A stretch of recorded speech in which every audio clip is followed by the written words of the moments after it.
Alright, good morning, good afternoon, good evening, welcome back to my second channel. Today we're going to run through the 16 books that I read in December. Oh, I got some good ones. We got a lot of 5 stars. In December, I DNF'd only one book, and that was Playing with Fire by Logan Fox. I DNF'd this around 20%, something like that. I was trying to read, you'll notice, a bunch of stalker romances so I could try and find a good selection and do a video eventually. So I come across this one. Our hero is an art therapist, and obviously the heroine comes to him for art therapy. I never find out what actually happened to her, but she is she is struggling. She is going through so much. And the reason I DNF this book is because he was pretty much just a predator, and he was preying on her in her weakness, and I didn't like that. It felt very oh, you are her art therapist, you're not helping her, you're preying on her because you know that she's weak, and it really didn't sit well with me. DNF'd it, didn't want to continue. Then I read a duet. Oh my god, so good. So I read There Are No Saints by Sophie Lark, and also I read There Is No Devil, which is the second book. They're both out and they're both on Kindle Unlimited. I think this is my first Sophie Lark and I loved it. So There Are No Saints. We'll just talk about the first one because I can't talk about the second one, obviously, because it's just a continuation. We have got 2 serial killers in the city. They're both artists, very well-renowned artists, and they've always had a bit of, competition going on. Everyone knows that they're competing. They're both complete psychopaths and both serial killers, like I said. Then we have our heroine, who I absolutely adore, and she's also an artist, but she's a struggling artist, okay, in the city. One of our serial killers takes a liking to her, and it doesn't take till about 25–30% for our serial killer to actually become obsessed. As I was reading it, he's full-blown psychopath. I was oh, I don't know if I like this, I don't know if I like this. He is giving me no indication that he's even interested in her until something happens with our heroine, and he's oh wow, okay, I need to know more. And that was it, the obsession began. The games that they play, the twisted games that they play with each other are just mwah, so good. So this is dark, this is gritty, it's a psychopath serial killer, love interest, but our heroine is so feisty. She plays along with these games that he's playing with her to mess with her, and she's just giving it as good as she gets, and I absolutely adored this duet. So good, 5 stars. Then I read Dark Lover by J.R. Ward, which is book number 1 in the Black Dagger Brotherhood series. I know I've been banging on about this the past few videos, but let's just break it down. So we got Wrath, and we got Beth. In this world, we got vampires, and then we have the Black Dagger Brotherhood. Black Dagger Brotherhood are a band of warriors who are there as more protectors and warriors of the race and of humankind. They're there to make sure things go smoothly and sort out shit when it goes wrong. They're the biggest, meanest, baddest motherfuckers of all the vampires. So we've got Wrath, who is the only pure-blood vampire left. Now Beth, our girl, she doesn't know her father, never known her father. Pretty sure she was an orphan. I could be wrong, but I'm pretty sure she was in an orphanage and then got adopted. Could be wrong with that. She didn't know her father. Her father's a vampire. She has no idea. He goes to Wrath and says, look, she's going to transition. I have a really big feeling if she does, she might not make it, because a lot of the vampires, when they come time for their transition, especially females, don't survive it. Now him with the purest blood, being the only purebred vampire, he is the best for the job, but he's a bit of a moody bastard, so he's no, absolutely not. I will not be helping. Anyway, this isn't a spoiler, it happens very early on. Her father is killed. He dies. And then Wrath is okay. Maybe I need to check in on this girl, check in on his daughter, and the love begins to bloom. Great start to the series, fantastic world building, as I've said a million times. It really sucks you in and you just want to read the next one immediately. So I gave this 4.5 stars, not 5. The other 2 I gave 5, second and third, which we'll come to, but this was 4.5 stars, fantastic start to a series. Next one I read was Dark Desire by Christine Feehan, which is book number 2 in the Carpathian series. I like this a lot more than I liked book 1. So we are following Shay and Jacques, I don't know how to pronounce his name. And Jacques is our vampire, and basically he has been buried alive with a stake that was meant to go through his heart, but he just missed it, so he's not dead, and obviously he's immortal. So he's just about surviving, but I think he's been underground now with a stake almost through his heart, buried alive for about 7 years. So he's gone absolutely mad, absolutely insane. And obviously the series is all about fated mates and things like that, so he starts getting a connection to this woman, mentally, telepathically. He doesn't know who she is, he doesn't know why. He has completely forgotten about the whole fated mates thing. He doesn't know why he's got this connection, so he thinks she's the enemy. So he's messing with her, taunting her in her head, whilst he is miles and miles away from her, in a different country, buried alive. But she's the only thing that he gets to focus on to kind of get him through every day, and he slowly lures her there through compulsion to come and find him, dig him up, and save him. It's good. I prefer this much more to the first one. Obviously, it takes him a long time to recover, and our heroine's really cool. She's a doctor. She's always had this weird blood condition that she can't explain, no one can explain, so she's been doing so much research. Her entire life has been dedicated to figuring out what's wrong with her, what is this blood condition she has, yada yada. Then she goes and finds Jacques, like, and looks after him. So there's a lot of like tender moments, caring for him, even though he's just angry. He's so confused and brutal with her. But I did really like it. Really liked it. I gave that one 4 stars. Then I read book number 2, which is Lover Eternal by J.R. Ward. This one following Rage and Mary. I really loved this. Really, really loved this. I gave it 5 stars. So Rage has been cursed. So he has like this inner monster, this inner dragon almost looking creature. Even Raph, like Zadis, everyone, all of the brothers are absolutely terrified of him when he turns, when he gets so angry. He like turns into this actual beast because he like doesn't see anyone anymore. All he sees is red, and all he wants to do is rip apart everyone. And he will. They run. The brothers themselves run from him when he gets like that. But it's also really sad because when he breaks out of it and he goes back to just being a vampire, he's just like shaken. They have to like look after him and take care of him. And he's like, did I hurt anyone? They were like, no, we ran, don't worry. So yeah, that's him. Then we got our lovely heroine, and she is just so sweet. She gets brought into this world. She is human. She doesn't know what is going on. But Rage becomes like, not obsessed, but yeah, a little bit like, ooh, I don't know why, but I really want this female. And all the brothers are like, no, wipe her memories. You're not allowed to have her. She is human. What are you doing? Come on, you're old. You know the score. You know the deal. You can't take a human. And he's like, yeah, but she's mine. I'm gonna take her. There is one point in this book, if you read it, you know what I mean, where he does something. Like, I know he had to, but that really put a sour taste in my mouth at one point. I was like, oh no, please don't go downhill. Yeah, there was like just over halfway through. I was like, oh, I don't like that decision that was made. But then the ending pulled it back, and it was a 5-star read. The ending, you know, when you read a book, that is a romance, so you know it has to have a happily ever after, but the book makes you forget that. It's so good and so intense that you forget that everything will be okay. I was panicking. I was just pure on panicking for no reason. Well, there was a good reason, but I was like, I forgot that, you know, it's gonna be okay. It'll be all right. So lovely ending. Absolutely adore these two together. Yeah, great couple. Then I read The Naughty List by Ellie Mae McGregor. This is just a little bit of Santa smut that I did for Vlogmas. A lot of fun. I actually gave it 5 stars. It took me a while to get into it. The fact that, you know, it's just pure straight up erotica with Santa Claus, who actually has pierced nipples. It's interesting. And tattoos of snowflakes, granted. But it was a good time. I will link the vlog up. You should definitely go watch it. This was a fantastic hour or so of my time.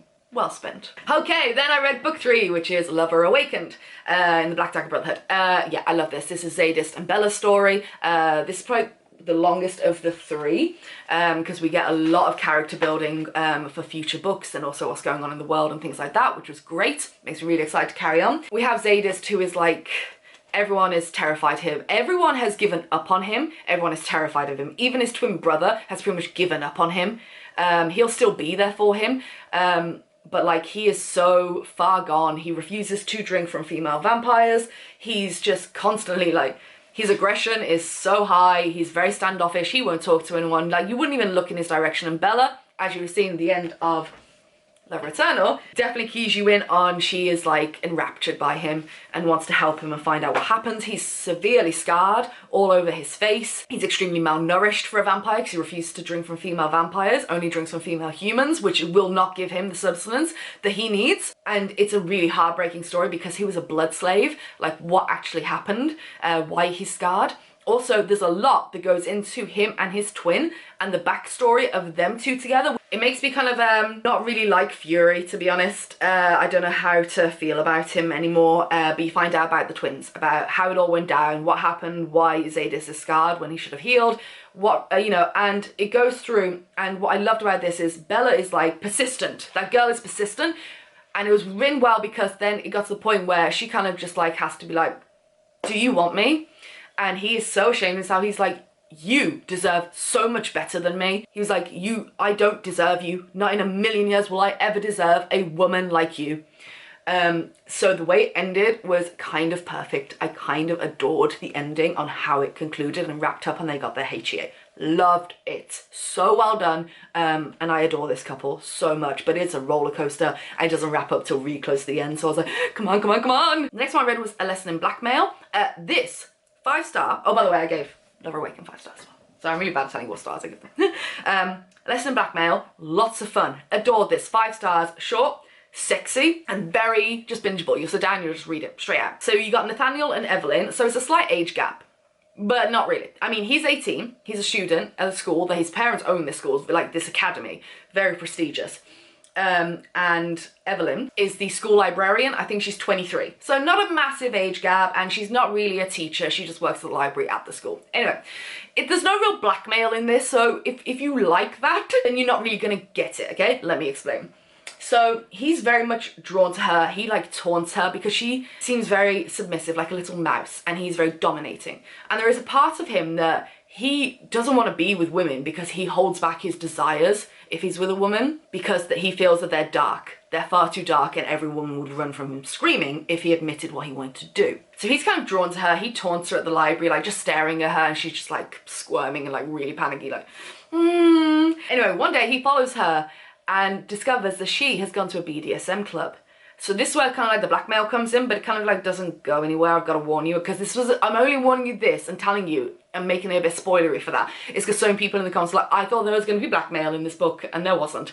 He was like, oh, you're into BDSM? Well, I'm going to tell everyone what I just found out as I followed you here. Basically, if you don't teach me what it is and what a dom is and what a sub is, and I can talk to you about my desires, because basically he wants to dominate women and she's very submissive. So she takes it as a learning opportunity for him, and she teaches him all about dom, subs, things like that, the dynamic, the power exchange, things, you know, safe words, all that kind of stuff. And yeah, it's really sexy and fun. And yeah, enjoy. Then I read His Bride by Luna Kingsley. This is book number 2. Hold on, I never remember the series. It's book number 2 in the Earth Women for Alien Warriors. A strange series. I read his, which is the first one. I think I gave that 4 stars, 4.5 stars, which I really enjoyed. It's just a great little alien romance, and they're a little bit older, so I always appreciate that in a book. It's not always an 18-year-old human girl.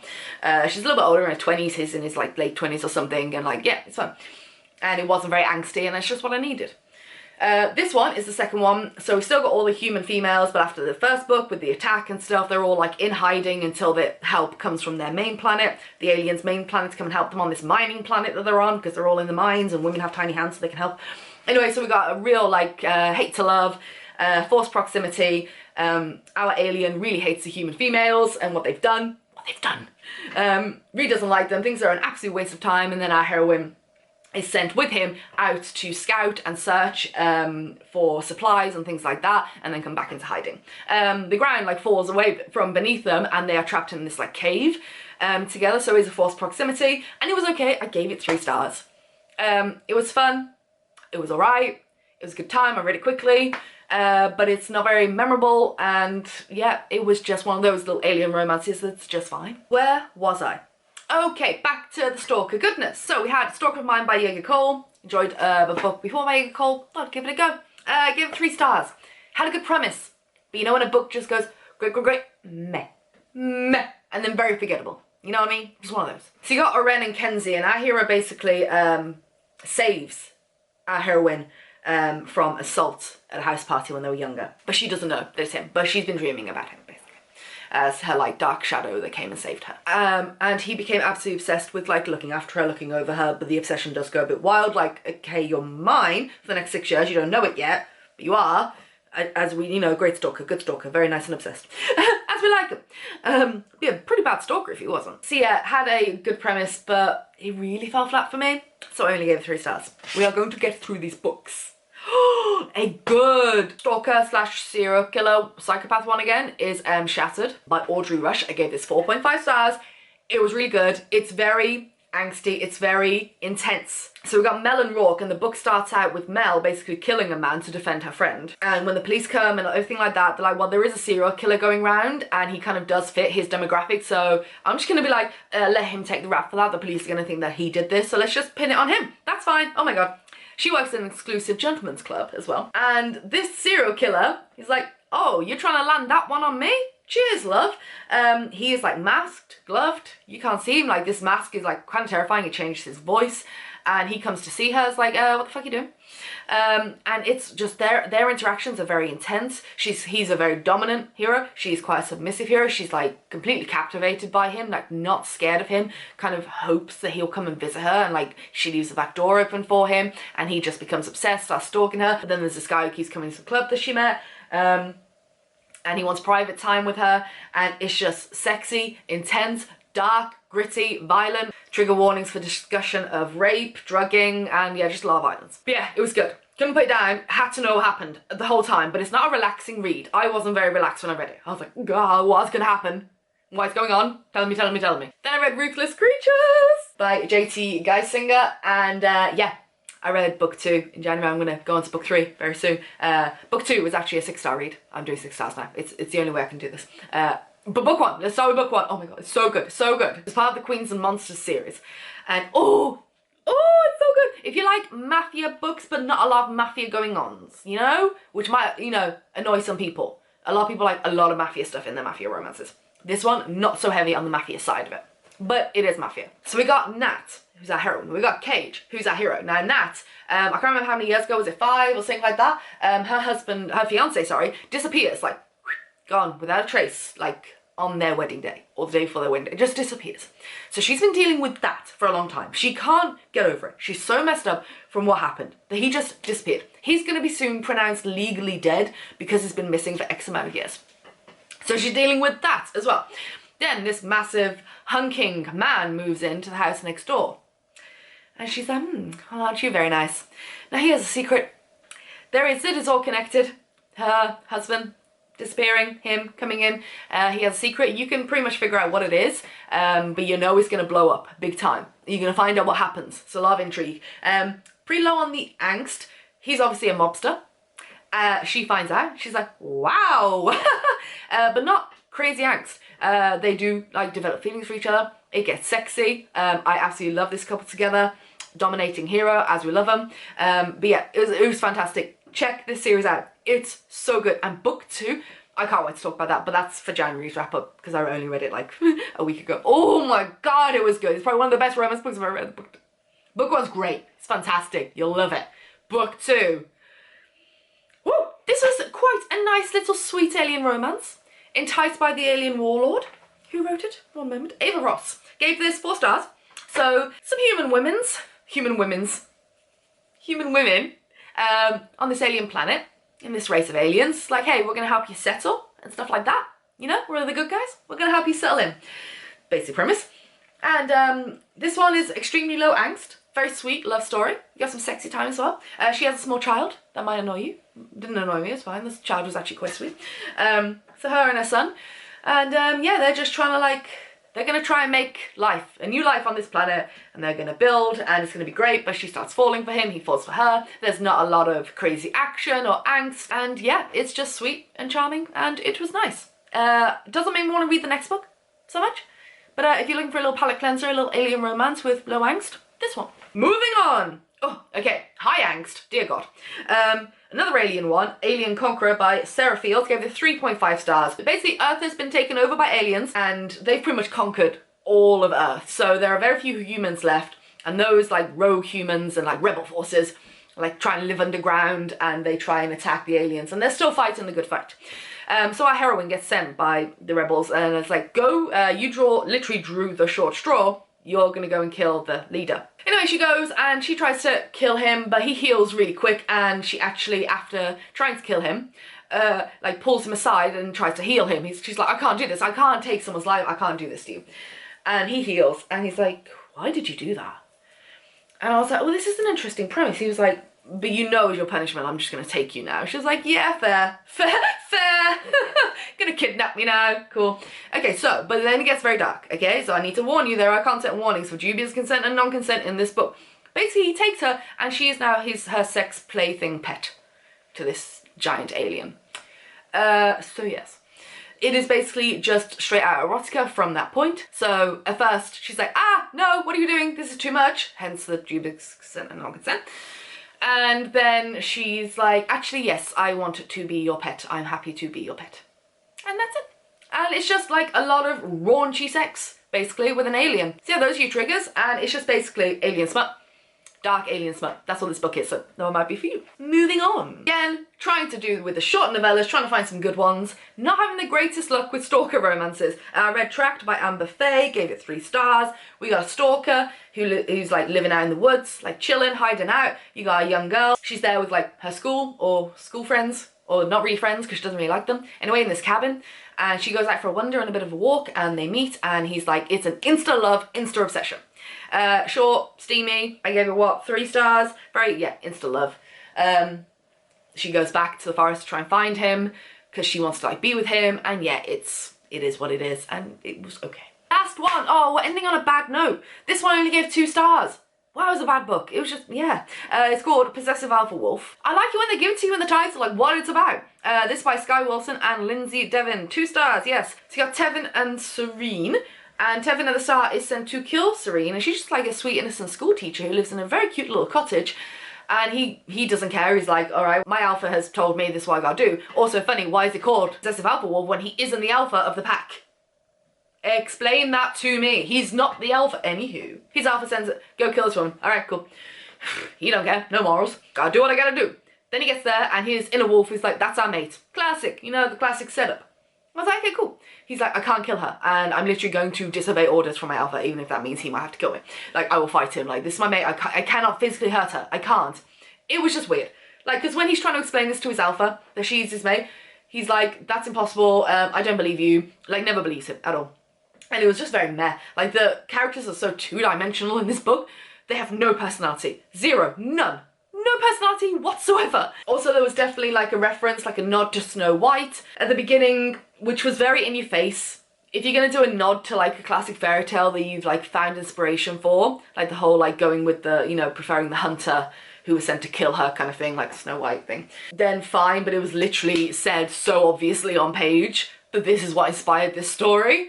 And then it became a little bit of a soap opera later on, where that inspiration took. Yeah, it really did. As in, you know, like one of those cheesy, like EastEnders in like the early 90s kind of vibe. Like, shock kind of thing. It was just bad. It was really bad. And then the ending was meh, and the whole book was meh, to be honest. So yeah, 2 stars. Anywho, fantastic, we got through the video. Wow, it's a long one. Let me know what you've been reading recently. I love to hear them. And have you read any of these books? Did you like them? Did you not like them? Let me know. Love the discussion. And yeah, I'll see you in the next one. Like, comment, share, subscribe, all the fun stuff. Do all of it, do none of it. Doesn't matter, as long as you're happy. And I'll see you in the next one.